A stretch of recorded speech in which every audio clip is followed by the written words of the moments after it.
kondur ngadhaten tindaknya lengkeh-lengkeh lir sumupa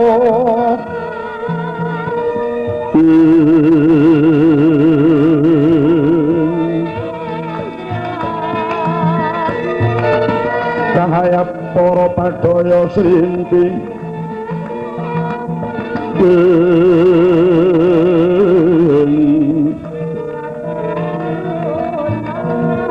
samyohangan telu pacara nata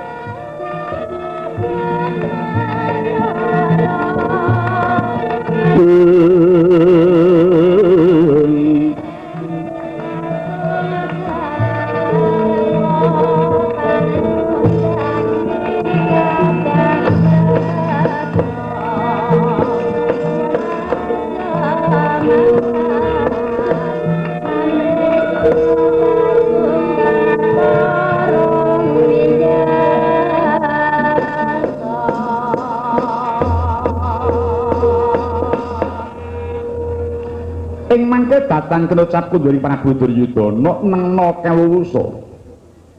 datang kadekang lenggah ing sak ngajenging paripara sedya sakilening pendhapi agung negari Ngastina katilasang narpa dayinta prameswarinata hanengga kudri punika ngraka lamun Cinandra panyayah pandam kang kinten ing warih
ana cahya kang sumunu sumunar mimbi pajar juri kedaton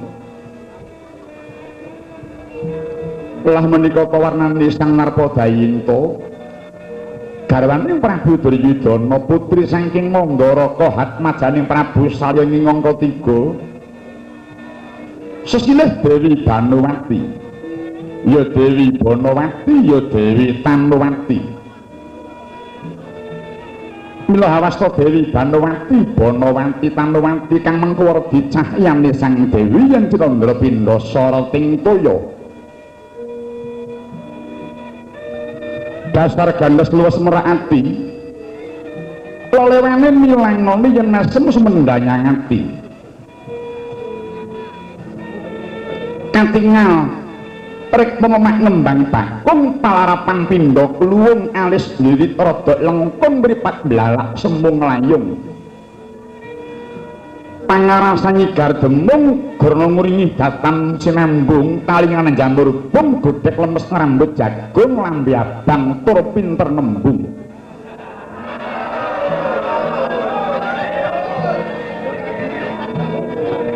nolan-nolan jangganira pundak padha nrajuruk mok astara dok medhang kara driji sasak sak sada-sada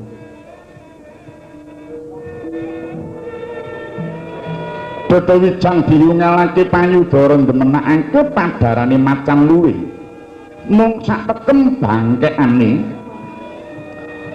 pocong sendiri ginawe pupune ndebok semendhe kentol kiyal ngemanakake tungkak bunder kaya bubar dibubutake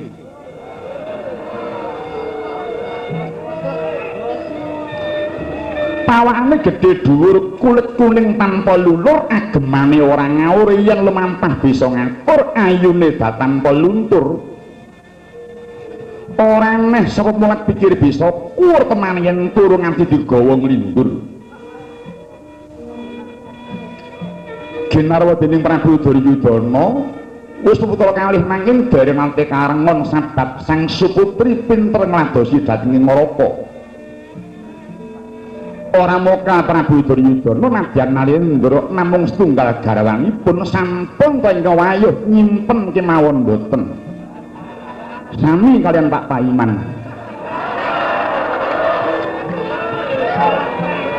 sabab wis antuk sejatining pemarem awis saka baute sang Dewi nggih ngladosi neraka ing mangken menggo ingkang ngraka kang arsa kundur sinambi amrisanti beksan bedhaya lawan srimpi perda munyo ngrangin kabareng paling widiwati parampunging beksa suwing gending sigara ana tengara pundhiripun ingkang ngraka ing mangke daya-daya sang suputri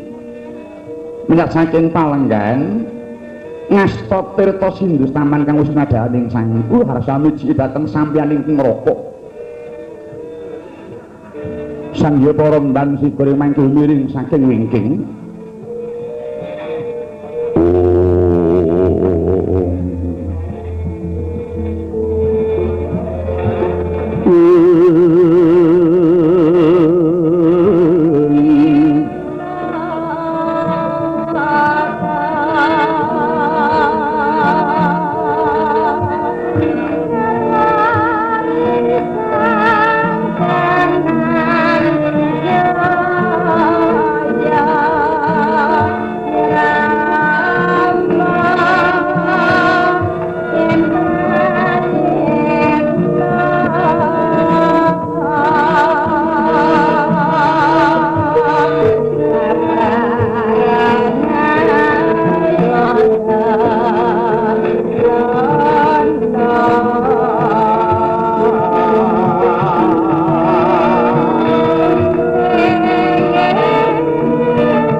mangun kong kanduan rimang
sekali kata taman rapat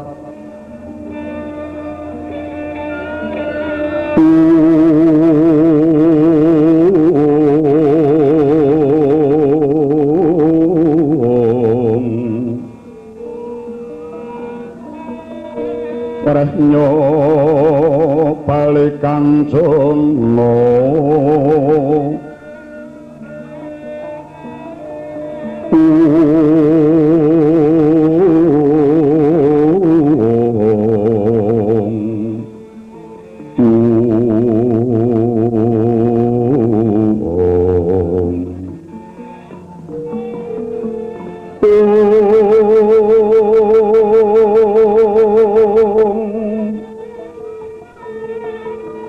Sopo bromani pawanata ingkang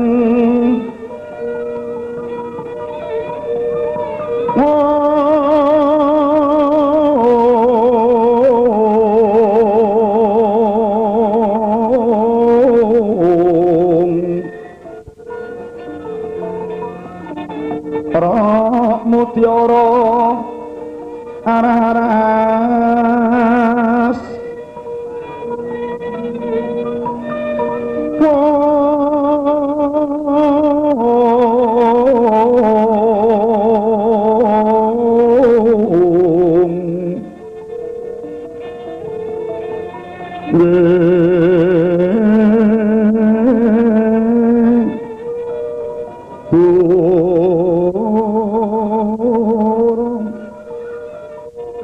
Yonorani Lopro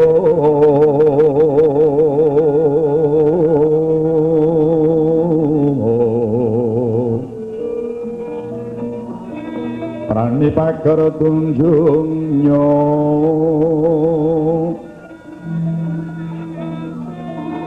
manten lumeng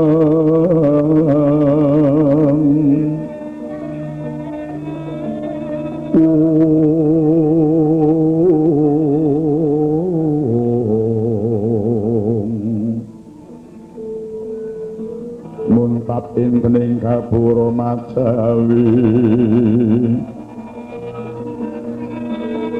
Iwan Surya katon ujala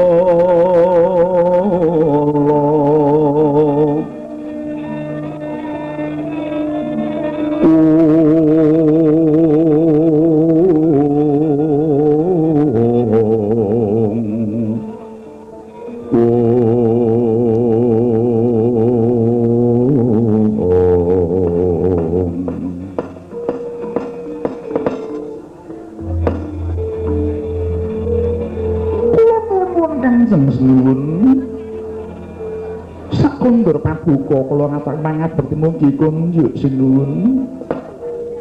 Yayi Ratu ndak topo banget ing patane mangku jeneng para ngaturake pangabekti pangestu tampan nomo Yayi kula nuwun dat anggen kawula mundi basasa jimat sinuwun kula nyuwun katerangan serta paduka madani pasewangkan menapa nyuwun nenggali Kanjeng sinuwun Yai pun kakang menggali marang praja kang lagi nandhang wiyadi larang sandang kelawan pangan akeh kawula kang lara esuk sore prating lampus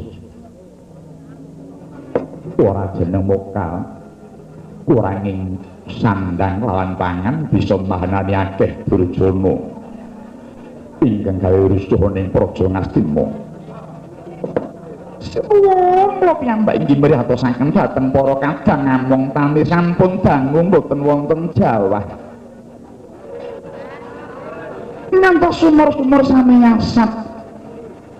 Kekirangan kaya Kanjeng Nuwun. Iya. Sing tak jagake waktu kedung ombo malah wis serot. Mula Kang mangkono Yai. Pun kakang ora kendhat budidaya bisane nyukupi apa kang dadi butuhe kabeh para kawula. Kula ninggi. Dadi ratu ki ora gampang. Marnata wong sak negara. Mongko yen kurang apa-apa parang tutuane mesti menyang sing nyekel panguwasa ya klebu pun kakang iki. Mula kang mengkono